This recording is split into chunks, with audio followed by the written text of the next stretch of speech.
I'll start with the simple act of plotting because there are some people that still want to be that discovery writer, right? They Yes. want to, okay, that's fine because what you're writing when you write what you're calling your first draft is not a first draft.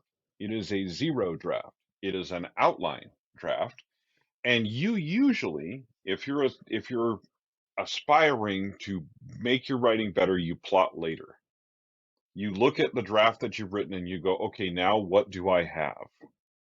And then you can tear that apart and look at it if you analyze it correctly and go, okay, where are my story beats? Where are all those things?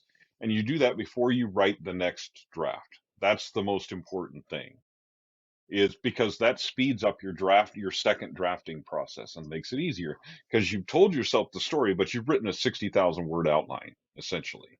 Okay. And that's okay. It's actually okay. It's all right to be a discovery writer. People are like, you're such a plotter. And I'm like, yeah, but I also acknowledge that there are other paths that you can follow. Okay. So that's People's the, brains work differently. Things yeah, really do click differently.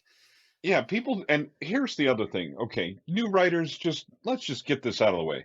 You're going to write horrible first drafts forever. Okay. I just wrote a first draft in November. I did Nano with a whole bunch of people for Plotter. It was a lot of fun. And what did I get out of that November exercise? A horrible first draft that I now need to revise. Just finished book number 31 a couple weeks ago. What do I have? What am I working? What was I working on just before I came on this podcast? Revising that because it was a horrible first draft.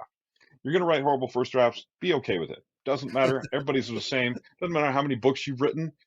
You're going to write a horrible first draft. End of story. Over with. Okay. But the process of outlining itself doesn't have to be this huge structured thing. So when you're first starting out, I tell people start with know 5 things about your book. Start by knowing 5 things.